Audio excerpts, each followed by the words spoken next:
Un aspecto fundamental de nuestras intervenciones comunitarias es el poder identificar a nuestros interlocutores en la comunidad.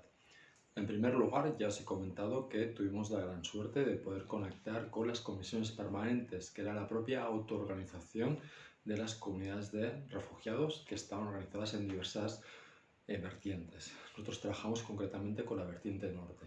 Esto ya era un primer nivel de organización, pero cuando nosotros llegamos con la comunidad, una vez más teníamos que identificar nuestros interlocutores. Entonces, en este caso fue la cooperativa de la Quetzal, que vendría a ser un poco como el ayuntamiento de esta nueva comunidad. Pero luego tuvimos la suerte de poder identificar a líderes comunitarios dentro de los distintos grupos de edad. Entonces, el principal interlocutor, como os comento, fue la cooperativa de la Quetzal, pero luego cuando fuimos a trabajar con los jóvenes, había una asociación juvenil que se llamaba Maya Tikal. Entonces, todo el proyecto de jóvenes se hizo a partir de ellos.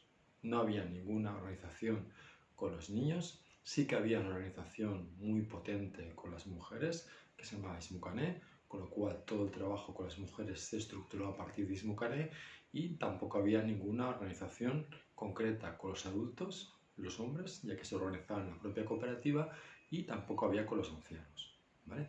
Entonces, como os comento, es muy importante que vosotros tengáis esta capacidad de, en las comunidades, identificar los interlocutores.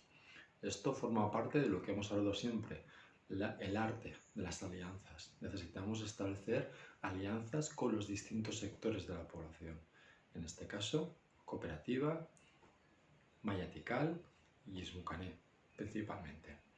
En otras intervenciones, pues estos líderes pueden ser responsables políticos a nivel de ayuntamiento, pueden ser responsables líderes de una asociación de vecinos, etcétera, etcétera. Cada caso tiene su propia casuística. Nuestro caso fue la que os comento.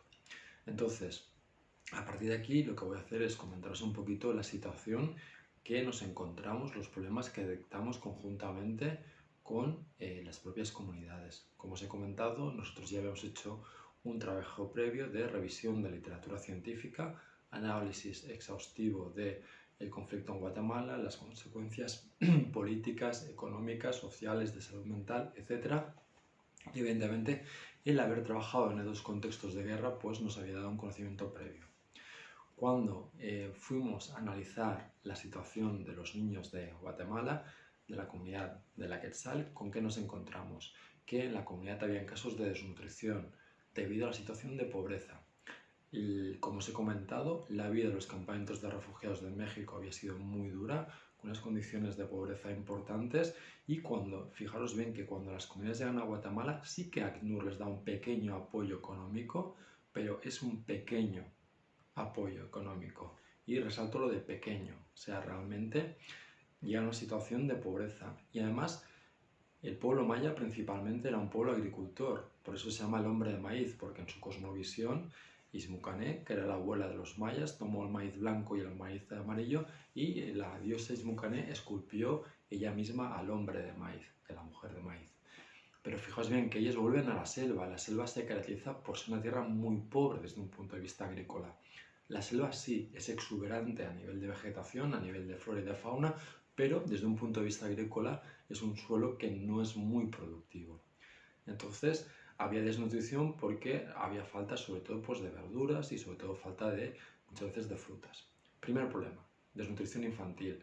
Esto generaba, por ejemplo, mucha ansiedad en las madres.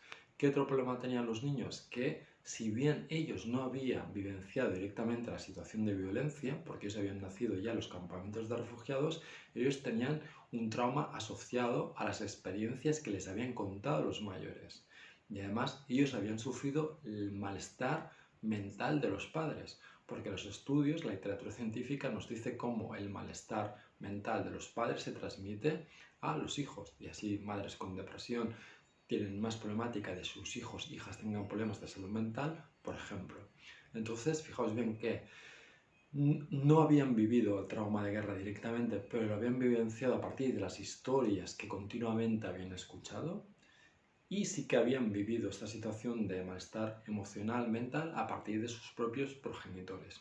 ¿Qué problema añadido había? Que la expresión emocional en Guatemala, en la escuela, no se produce porque era un sistema educativo muy rígido donde esta expresión emocional, que sabemos que es tan importante para prevenir trastornos mentales a partir de facilitar la expresión de las emociones precisamente, este proceso no se da en la escuela porque, como os dije, es una educación muy formal y muy rígida. Entonces, recapitulando, tenemos el problema de la desnutrición infantil, el problema de malestar mental / emocional, y también tenemos un problema, que es que los niños no sabían de la cultura maya. Había un ciclo cultural previamente al exilio, que era que sobre todo los ancianos, que los guardianes de sabiduría, los guardianes de conocimiento, transmitían los conocimientos de la cultura maya, sobre todo a los niños. Y este ciclo de transmisión cultural se había perdido. Los ancianos habían perdido este rol de transmisores de sabiduría y los niños habían crecido realmente sin tener claros su identidad cultural maya. Tercer problema sobre la mesa con los niños: desnutrición, patología potencial, problemática de patología mental, emocional y desconocimiento de su propia cultura, en este caso maya. En el caso de los jóvenes, ¿qué problemas identificamos a través de la literatura científica, experiencias previas más la visión que nos dieron evidentemente desde Maya Tikal?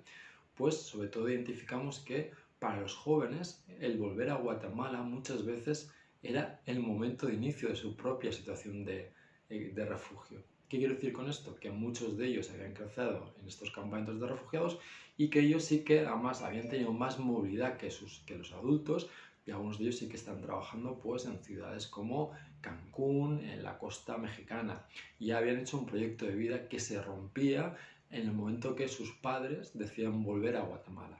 Muchos de ellos no querían volver.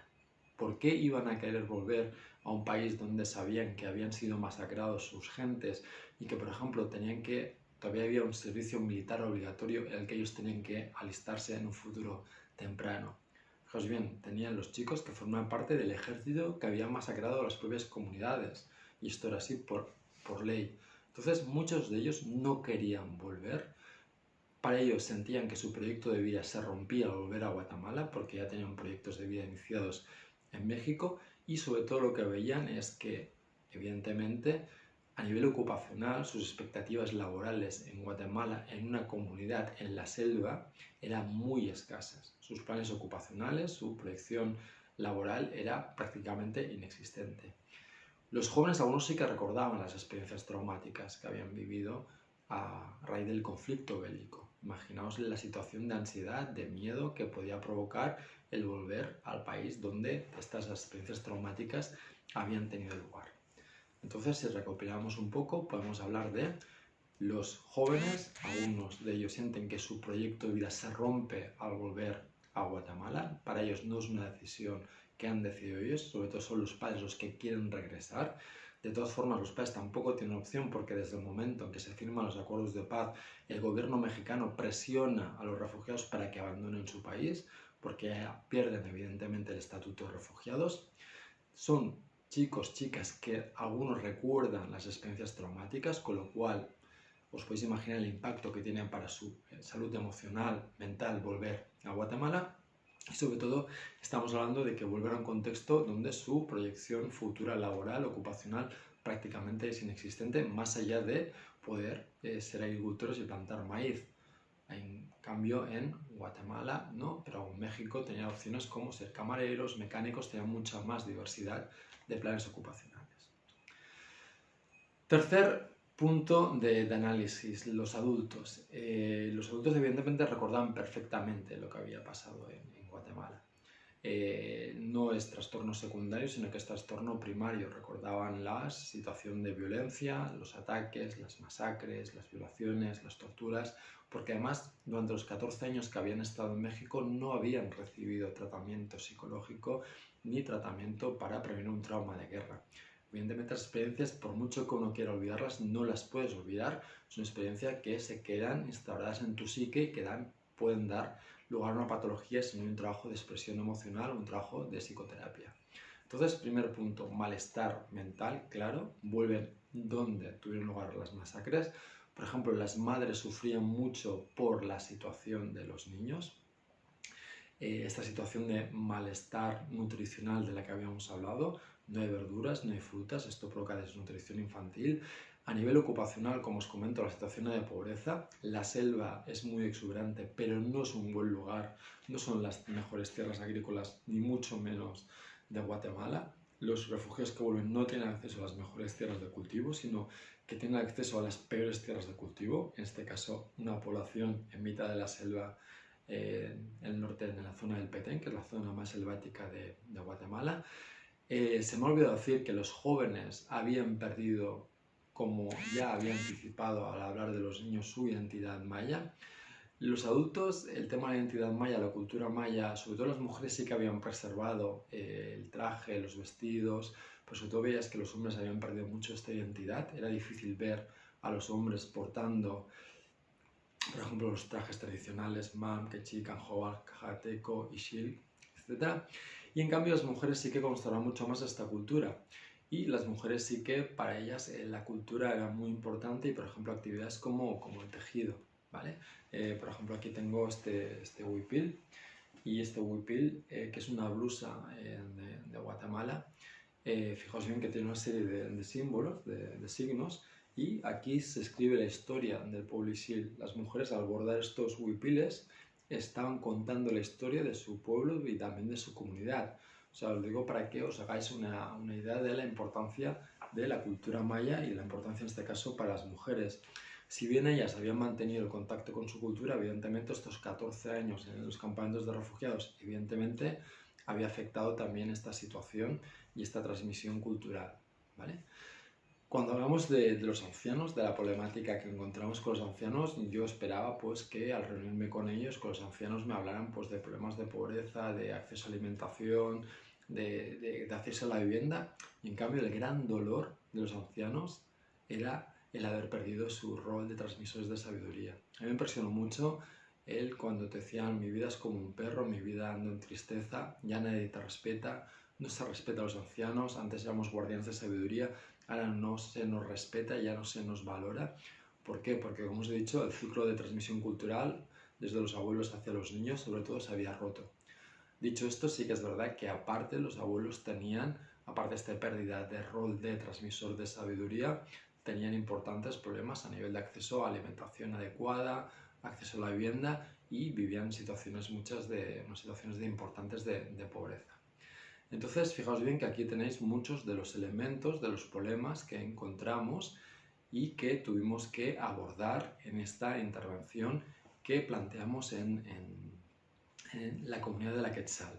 Esta intervención estuvo planificada inicialmente a 6 meses, que era el tiempo que nosotros estuvimos trabajando con esta comunidad indígena maya en la Quetzal, que si alguno tenéis curiosidad de localizarla, tenéis que buscar en Guatemala el mapa, tenéis que buscar el Petén, ya veis que es la zona del norte, la zona selvática, y es ahí donde estábamos nosotros trabajando con esta comunidad que, como os comento, era de 1.200 personas de 4 grupos indígenas distintos, principalmente como eran Mam, Quechí, Canjobal y Jacateco.